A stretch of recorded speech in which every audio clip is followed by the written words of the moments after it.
The sound of his hand connected with her face echoed through the penthouse like a gunshot, but it was his words. "She means more to me than you ever will." That truly shattered Elena Morrison's world into 1,000 irreparable pieces. Elena's cheek burned, but not as fiercely as a humiliation that scorched through her chest. She stumbled backward, her designer heel catching on the Persian rug that she'd personally selected when they'd moved into this apartment 3 years ago. Welcome to this episode of Abusive Husband. Before we begin, please click the like button and subscribe to the channel. Your support helps give a voice to women who need to be heard. 3 years of playing the perfect wife. 3 years of ignoring the signs. 3 years of loving a man who had just struck her to defend another woman. "Marcus, please." The words barely escaped her lips before he raised his hand again. "Don't you dare speak about Jessica that way." Marcus's face was contorted with rage, but behind it, Elena could see something worse. Indifference. Complete and utter indifference to her pain. "You have no right to judge her, to judge us." Elena's hand trembled as she touched her face, feeling the heat radiating from where his palm had made contact. In the 6 years they'd been together, Marcus had never laid a hand on her. He'd been cold lately, distant, but never violent. Not until she confronted him about the woman she'd seen him with at the restaurant downtown. Not until she dared to speak the mistress's name aloud. "I'm your wife," Elena whispered, hating how broken she sounded. "I'm the one you made vows to." Marcus laughed, and the sound was cruel. "Vows? You want to talk about vows? What about the vow to be supportive? To be interesting? To be someone worth coming home to?"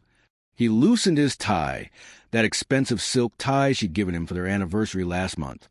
"Jessica understands me. She appreciates me. She doesn't nag me the second I walk to the door about where I've been or who I've been with. Because she's the reason you're never home." Elena's voice rose despite herself. "I gave up everything for you, Marcus. My job, my friends, my family. I moved across the country to support your career." His eyes flashed dangerously. "Nobody asked you to sacrifice anything. You chose to be mediocre. You chose to make me your entire world, and that's suffocating. Elena, that's why I need her. She has her own life, her own ambitions." The tears came then, hot and unbidden. Elena had held them back through the discovery of the affair, through hiring the private investigator, through finding the hotel receipts and the text messages. She'd held them back through the confrontation, when she'd finally presented him with the evidence. But now, with her face throbbing and her husband's hatred palpable in the air between them, she couldn't hold back anymore. "Get out," Marcus said, his voice dropping to a deadly calm. "Get out of my sight. I can't even look at you right now." "This is my home, too," Elena protested weakly. "Is it?" He pulled out his phone, typing rapidly. "This penthouse is in my name. The car you drive? Mine. The credit cards you use? Mine. Everything you have is because of me. Elena, don't forget that." The cruelty of it stole her breath. She left her promising career in marketing to support his rise through the corporate ranks. She played hostess to his colleagues, smiled through countless dinners where they discussed business she wasn't allowed to be part of, maintained the perfect home he could be proud of. And now he was reducing her to nothing more than a dependent. "I need you to understand something," Marcus continued, pocketing his phone. "Jessica is going to be part of my life. Whether you accept that or not is up to you. But if you ever speak about her disrespectfully again, if you ever try to interfere with what we have, there will be consequences."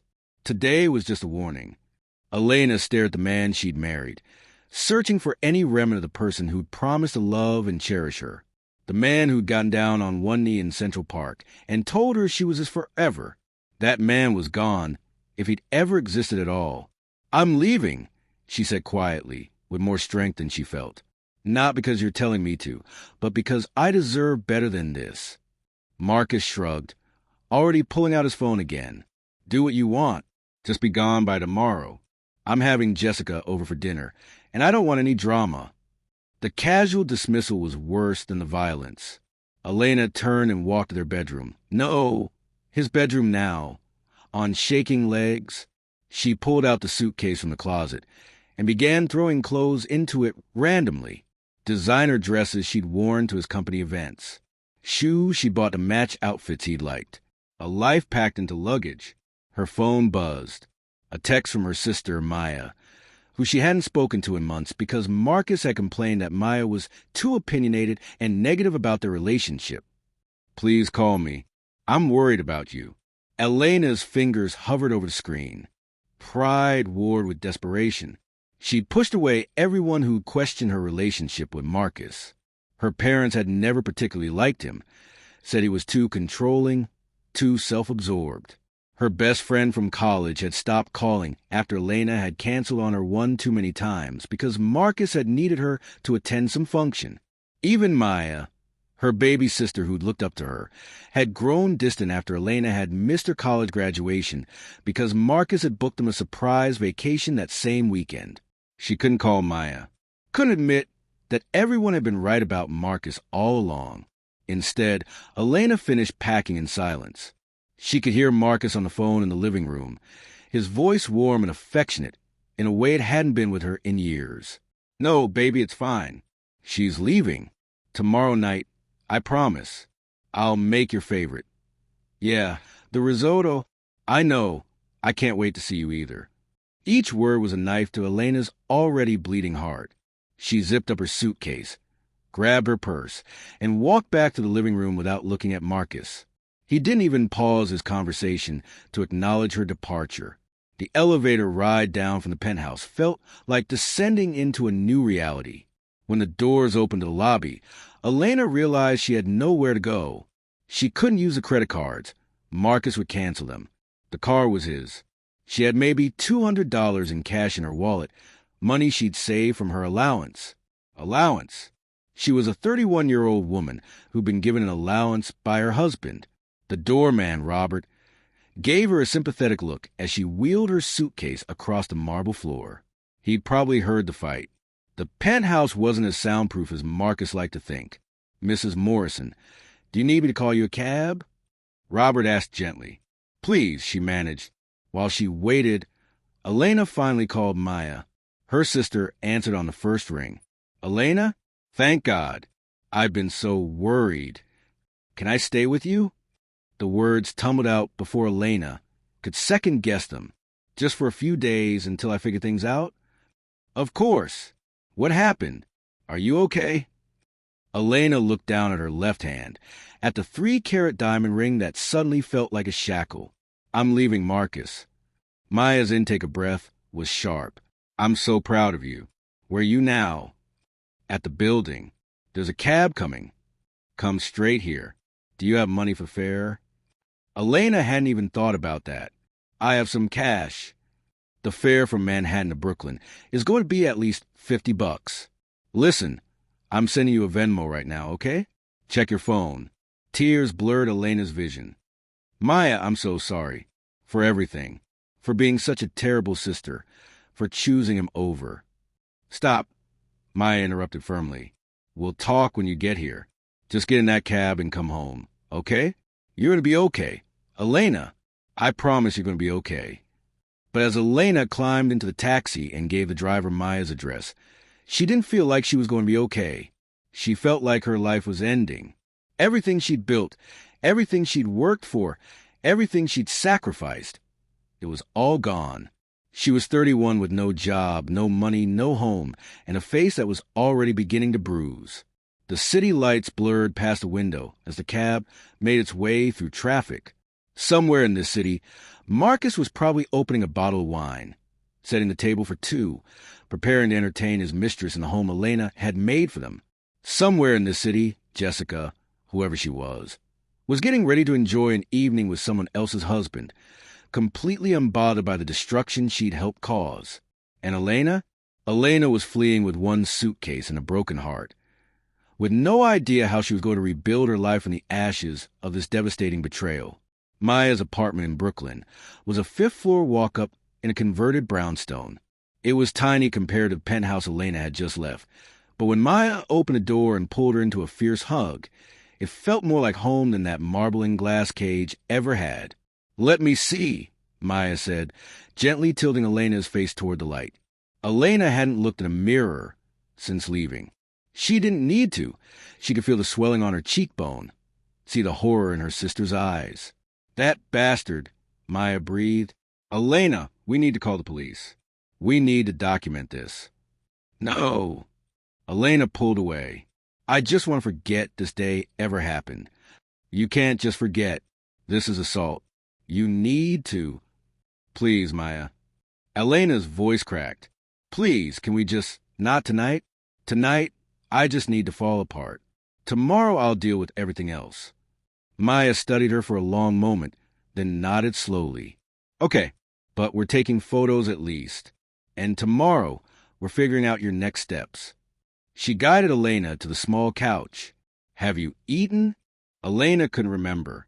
Had she eaten today? This morning felt like a lifetime ago. She shook her head. Maya disappeared into the tiny kitchen and returned with a bowl of soup and some bread. "Eat. Then we'll get you set up in the guest room." She paused. "Well, the room that will be the guest room once I move all my painting supplies." Despite everything, Elena felt a small smile tug at her lips. Maya had always been artistic, dreaming of being a professional painter someday. Marcus had called it unrealistic and childish. But looking around the small apartment, Elena saw her sister's work everywhere. Vibrant canvases filled with color and life, so different from the sterile, neutral tones Marcus had insisted on for the penthouse. "Your work is beautiful," Elena said softly. "It's really beautiful, Maya." Her sister's eyes shone with emotion. "Thanks. I've actually been doing pretty well. Sold a few pieces at a gallery in Manhattan last month. It's not enough to quit my day job, but it's a start." She sat down next to Elena. "But we're not here to talk about me. Tell me everything." So Elena did. Between bites of soup, she told her sister about the slow erosion of her marriage, how Marcus had gradually isolated her from friends and family, how he convinced her to quit her job, saying his salary was more than enough and that she should focus on supporting his career, how she'd felt herself shrinking, becoming smaller and smaller to fit into the shape of the wife he wanted. She told Maya about finding the text messages 3 weeks ago. The "I can't stop thinking about you." And last night was incredible messages that had made Elena's world tilt on its axis. About hiring the private investigator who confirmed what she'd already known. Marcus had been seeing Jessica Hartley, a vice president at his company, for nearly 8 months. 8 months, Elena whispered. "He's been lying to me for 8 months." "He's been lying to you since day one," Maya said bluntly. "Remember when you first started dating? How he'd always have excuses for why we couldn't all hang out together. How he'd make these little comments about your clothes or your hair, always framed as helpful suggestions. Elena, Marcus has been controlling you since the beginning.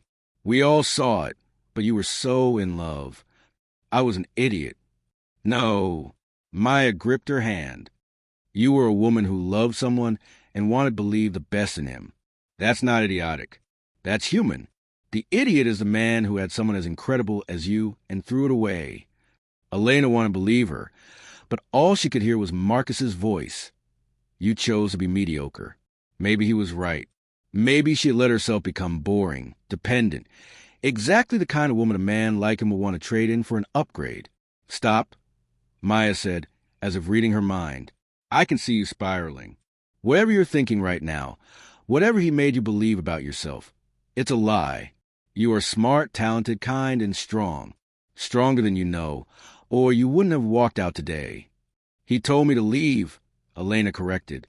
"But you could have stayed. You could have accepted the mistress, accepted the abuse, accepted being treated like property. But you didn't. You left. That took courage." Elena didn't feel courageous. She felt broken and lost and terrified of what came next. But Maya's conviction was a lifeline in the darkness, and she clung to it.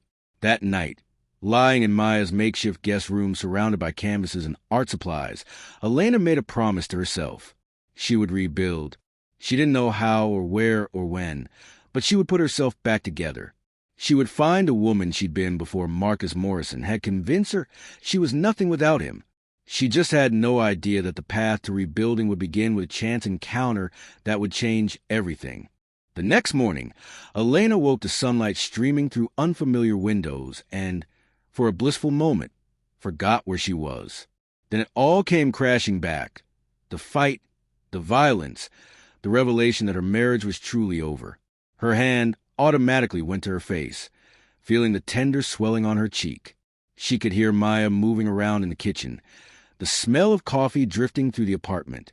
Elena forced herself out of bed, catching her reflection in a small mirror on the wall.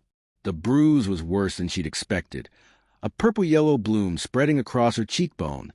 Proof, if she'd needed it, that yesterday had really happened. Morning, Maya said when Elena shuffled into the kitchen. Coffee's ready. And before you ask, yes, I took photos last night after you fell asleep. You were exhausted, and I wasn't going to wait for that evidence to fade. Maya, no arguments. You don't have to do anything with them right now, but you'll have them if you need them.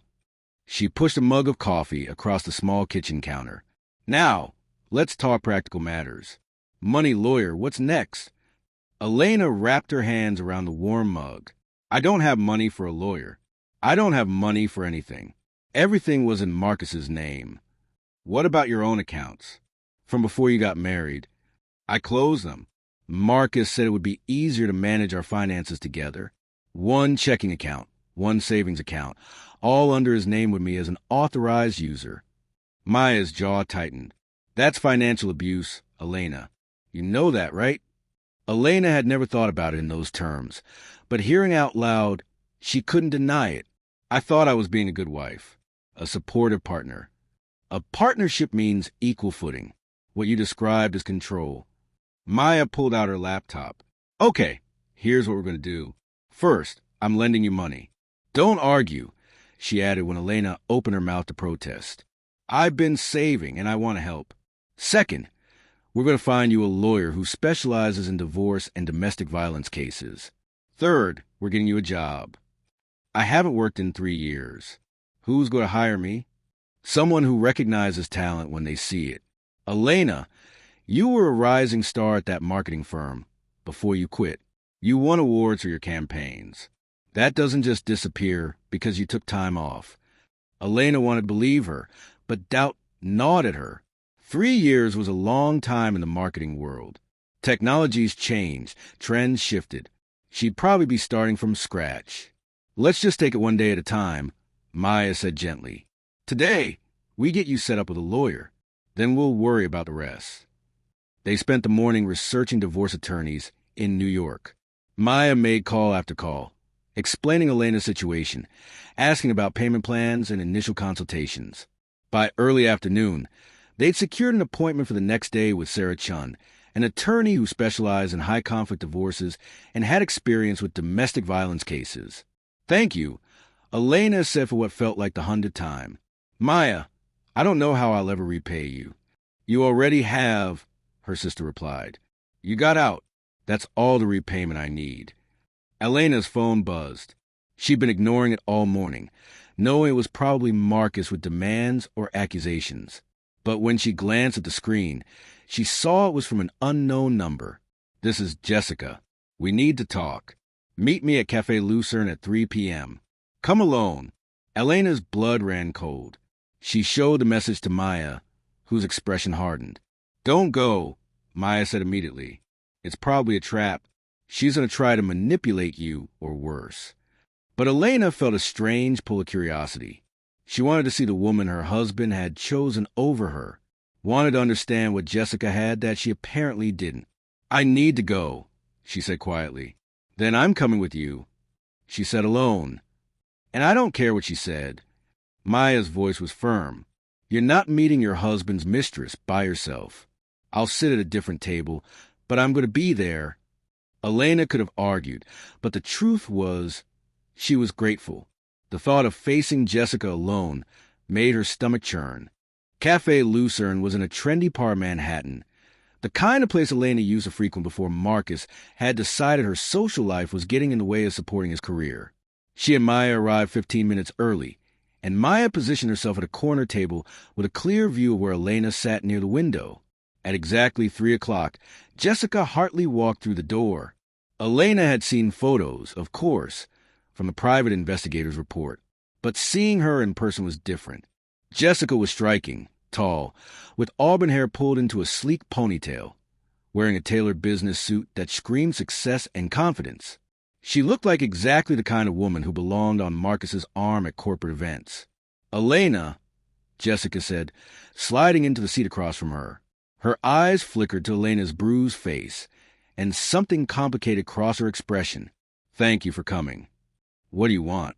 Elena kept her voice steady despite the tremor in her hands. Jessica folded her hands on the table. "I want to explain, and I want to apologize." Of all the things Elena had expected, an apology wasn't one of them. "Apologize? I didn't know," Jessica said quietly. "When Marcus and I started this, he told me his marriage was already over. He said you two were living separate lives, that you both agreed to stay together for appearance's sake until after his promotion. He made it sound like a business arrangement, not a real marriage." Elena laughed bitterly. "And you believed him?" "I wanted to," Jessica admitted. "I've been divorced for 2 years. My ex-husband cheated on me, left me for his secretary, the most cliché thing in the world. When I met Marcus, he seemed different. Attentive, successful, understanding. He told me exactly what I needed to hear." "And when did you figure out he was lying?"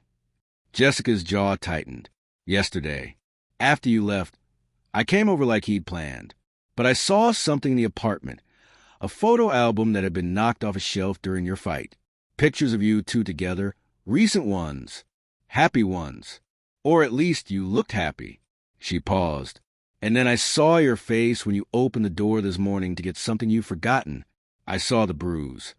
Elena touched her cheek self-consciously. "I didn't forget anything. I know. I lied to get you here." Jessica leaned forward. "Elena, I am truly sorry.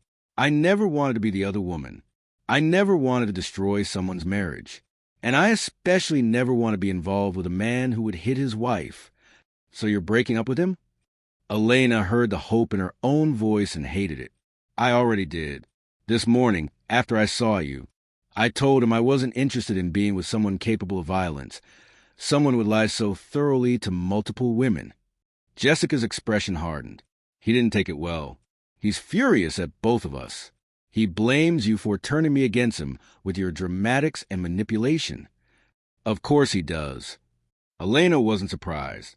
Marcus had never taken responsibility for anything in his life. It was always someone else's fault, someone else's shortcoming. "There's something else you should know," Jessica continued. "I'm not the first. There was another woman before me, Caroline. She worked in our department before transferring to the Boston office. Marcus was seeing her while you two were engaged. The revelation should have hurt more, but Elena felt oddly numb. How do you know?" "She called me yesterday after she heard through the office grapevine that Marcus and I were involved. She wanted to warn me about him. Apparently, he treated her the same way, made her believe his relationship with you was over, isolated her from her concerns, then discarded her when she started asking for more commitment." Jessica pulled out her phone. "She's willing to talk to you, if you want, for your divorce proceedings, as proof of pattern." Elena stared at the phone number Jessica showed her. Proof of pattern. Evidence that Marcus was a serial cheater, a manipulator, possibly even an abuser beyond just yesterday's violence. "Why are you helping me?" Elena asked. Jessica's smile was sad. "Because I know what it's like to be on your side of this table. When my ex-husband left, I was devastated. I had no one helping me navigate the divorce, no one on my side. I lost almost everything in the settlement because I was too heartbroken to fight." She slid a business card across the table. "That's my attorney's information. She's excellent, specializes in complex divorce cases. Tell her I sent you. She owes me a favor, and she'll take your case." Elena picked up the card with trembling fingers. "I already have an appointment with someone tomorrow." "Keep it, but call Diane too. Interview multiple attorneys. Find the one who will fight hardest for you." Jessica stood. "I know this doesn't fix what happened. I know I played a role in your pain, even if I didn't understand the full situation. But I want to help make it right, whatever that means." As Jessica turned to leave, Elena called out, "Wait, can I ask you something?" Jessica turned back. "What did he tell you about me?" What made you believe his marriage was over? Jessica hesitated, then sighed. He said you'd changed after getting married, that you'd become clingy and controlling, that you'd given up your career and made him responsible for your entire happiness. He said you checked his phone, questioned his every move, made scenes at company events when he talked to other women. She met Elena's eyes. I'm guessing none of that was true. I quit my job because he asked me to. I stopped seeing friends because he said they were negative influences. I never checked his phone until I had reason to suspect. And I never made scenes. I played the perfect corporate wife at every single event. Elena's voice was stronger now. He rewrote our entire relationship to justify his cheating. That's what narcissists do, Jessica said quietly. They rewrite history to make themselves a victim. I should have seen the signs sooner. I'm sorry I didn't. After Jessica left, Maya hurried over to Elena's table. What happened? Are you okay? Do I need to fight someone? Despite everything, Elena smiled. No fighting necessary. She actually apologized and gave me a lawyer's number. Maya sat down. Did not see that coming. Neither did I. Elena looked at the business card in her hand. Diane Morrison, attorney at law. The irony of the last name wasn't lost on her. She said Marcus has done this before. There's another woman who can testify about his pattern of behavior. Good. We'll bury him in the divorce proceedings. Take everything he has. Elena shook her head. I don't want revenge, Maya. I just want freedom. I want to move on and build a life that's actually mine. You can have both, her sister pointed out. You can be free and make sure he faces consequences for what he did. Maybe Maya was right. Maybe Elena deserved both freedom and justice. But right now, sitting in this cafe with her sister by her side, and the first steps toward a new life spread out before her, she just felt exhausted. Can we go home? She asked. I think I need to rest before tomorrow's appointment. Of course. Maya squeezed her hand. Whatever you need, sis. We'll figure this out together. As they left the cafe and walked toward the subway, Elena felt the strangest sensation. Despite the bruise on her face and the wreckage of her marriage, despite the uncertainty of what came next, she felt something she hadn't experienced in years. She felt like herself again. The next 3 weeks passed in a blur of legal consultations, documentation, and paperwork. Elena met with both Sarah Chun and Diane Morrison, ultimately choosing Diane after consultation that left her feeling heard and empowered rather than pitted. Diane was fierce, strategic, and determined to ensure Marcus paid for his actions both literally and figuratively. New York is an equitable distribution state, Diane explained in their second meeting. That means marital assets get divided fairly, not necessarily equally. But in your case, we have leverage. The domestic violence, the adultery, your career sacrifice, all of that plays in our favor. They filed for divorce, including a temporary restraining order that barred Marcus from contacting Elena directly. He was furious, according to Diane, and had hired an aggressive attorney of his own.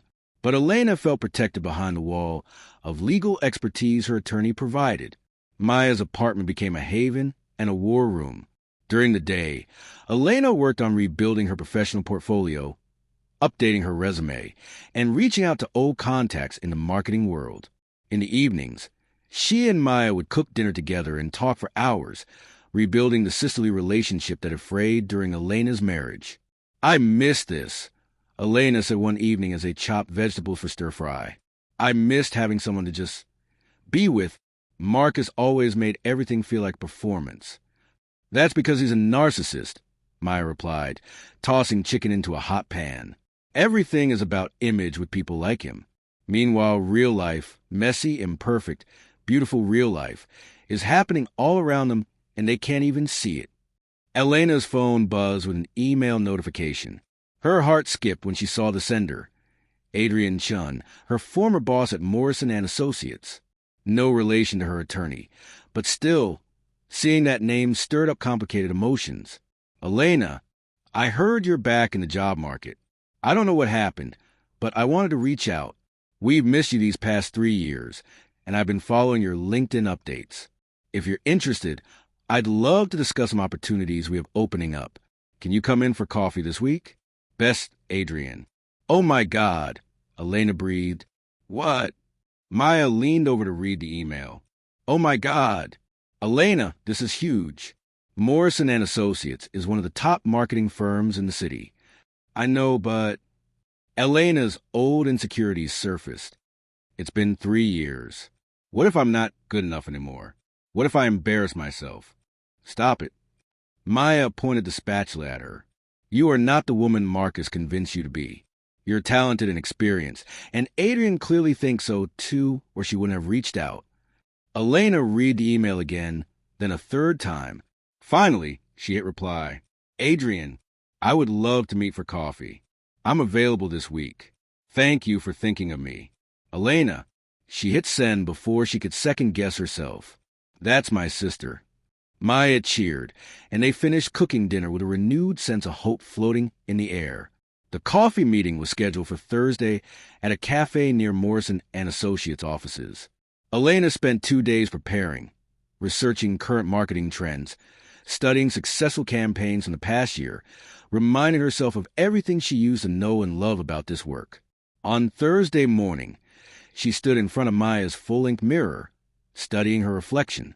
The bruise had faded to a yellowish shadow that makeup could mostly cover. She borrowed one of Maya's blazers. Her old professional clothes felt like they belonged to a different person, and styled her hair in a simple, confident way. You look amazing, Maya said from the doorway. Go show them what they've been missing. Adrian was already at the cafe when Elena arrived, looking exactly as Elena remembered, sharp, stylish, with an energy that suggested she was always 3 steps ahead of everyone else. Elena! Adrian stood and pulled her into a hug. It's so good to see you. You look great. They settled into a corner booth, and after exchanging pleasantries, Adrian got straight to business. I'll be honest with you. When you left, we were devastated. You were one of our rising stars.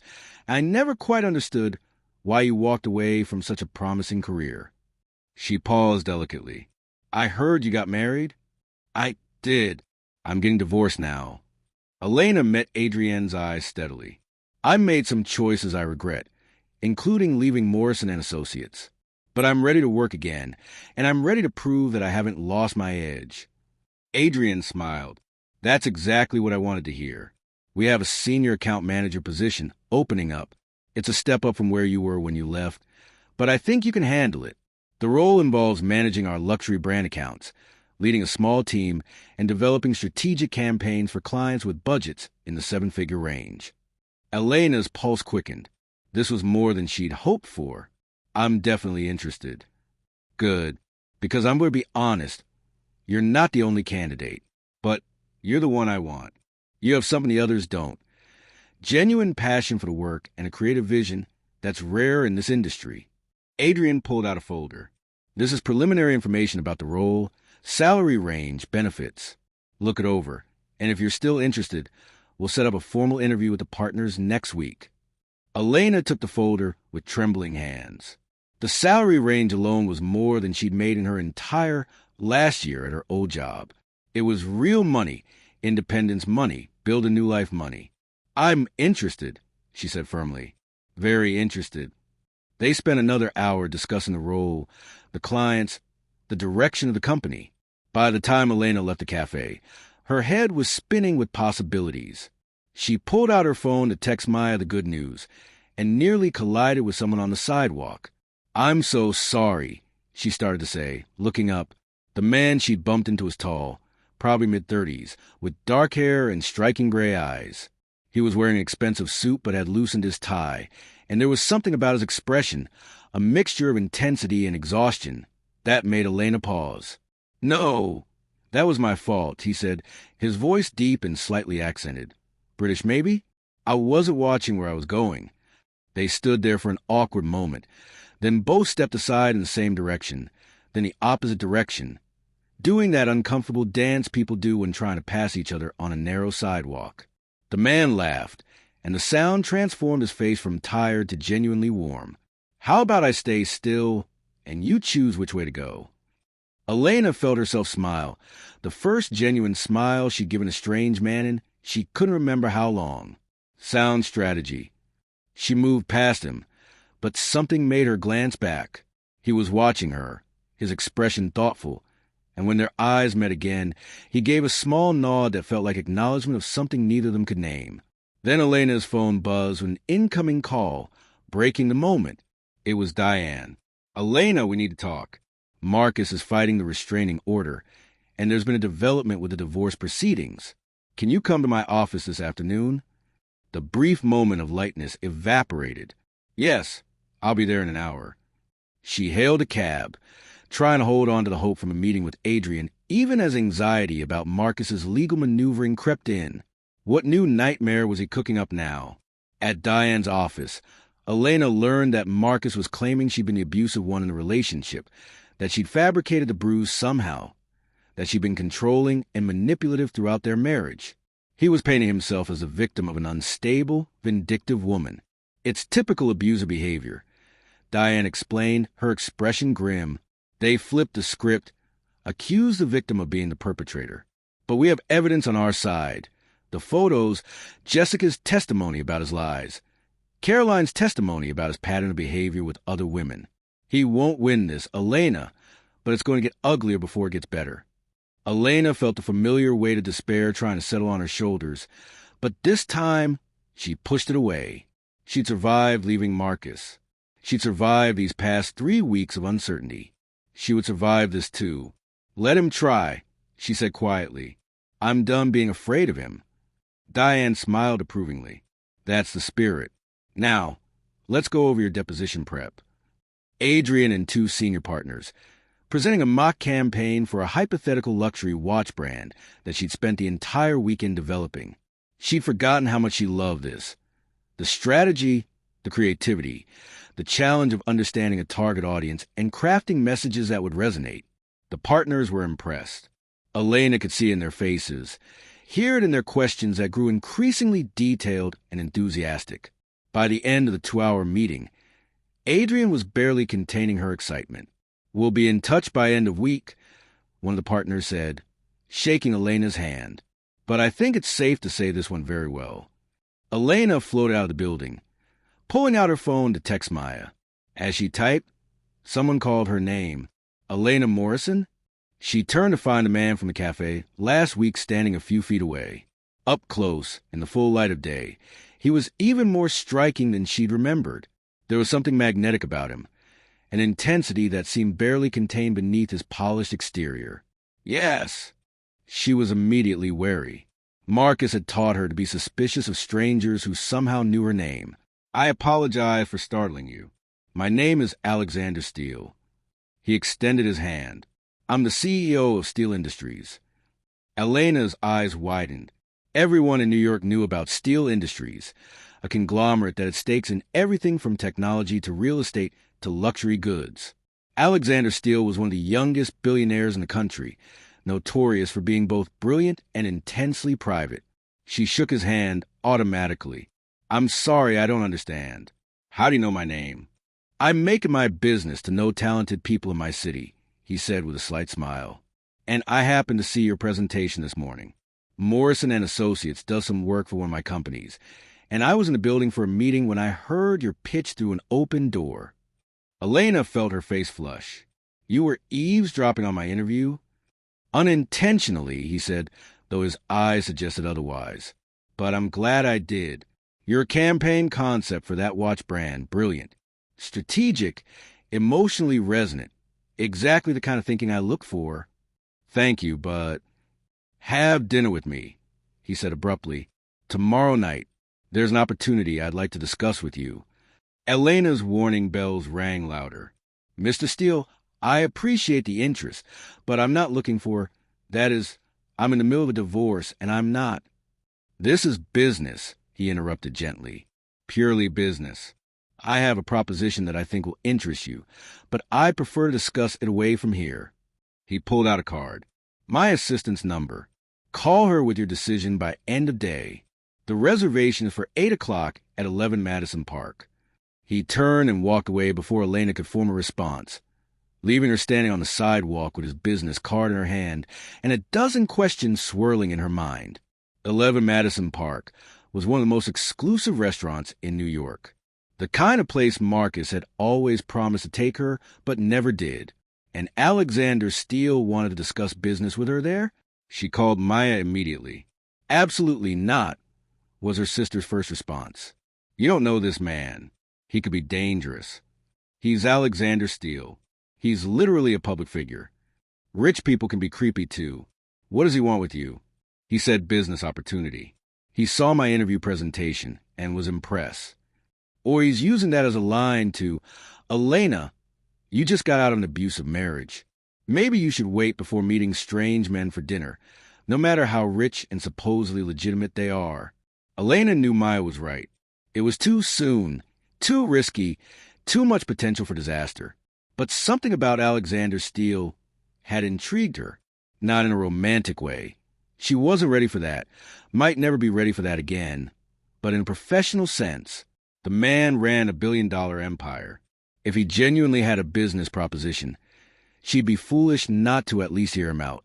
I'll meet him in a public restaurant with lots of witnesses, Elena said. And I'll have my phone on the whole time with your number on speed dial. If anything seems off, I'll leave immediately. Maya sighed. Fine, but I'm tracking your location, and if I don't hear from you every 30 minutes, I'm calling the police. Deal. Elena called the number on the card. A crisp, professional voice answered. Mr. Steele's office. This is Elena Morrison. Mr. Steele invited me to dinner tomorrow to discuss a business opportunity. I'm calling to confirm. Ah, yes, Ms. Morrison. Mr. Steele is expecting your call. I have you confirmed for tomorrow, 8 p.m. at 11 Madison Park. A car will pick you up at 7:30. May I have your current address? Elena hesitated, then gave Maya's address.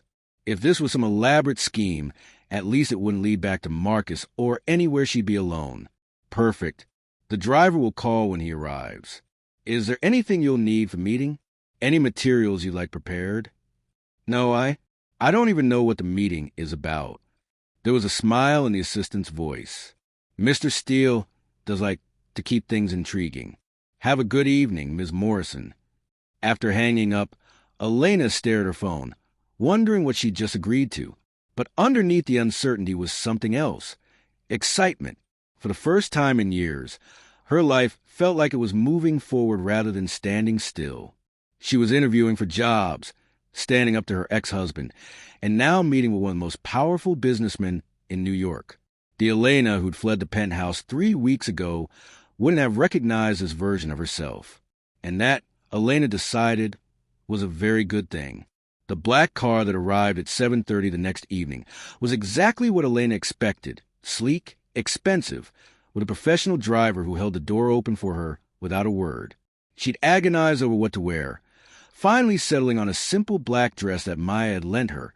Professional but elegant, nothing that could be misconstrued. As the car glided through Manhattan traffic, Elena tried to prepare herself for every possibility. Maybe Steele wanted to hire her away from Morrison and Associates before they even made her an offer. Maybe he wanted her to work on a specific campaign. Maybe this entire thing was a weird test or some rich person's idea of entertainment. She texted Maya, in the car, still alive, will check in from restaurant. Maya's response was immediate. I have 911 pre-dialed. Be safe. 11 Madison Park was everything Elena had imagined and more. The Art Deco dining room was intimate and sophisticated, with soft lighting that made everything feel like a dream. Alexander Steele was already seated at a private table near the back, and he stood when she approached. Ms. Morrison, thank you for coming. His handshake was firm, professional. Please sit. I've taken the liberty of ordering the tasting menu. I hope that's all right.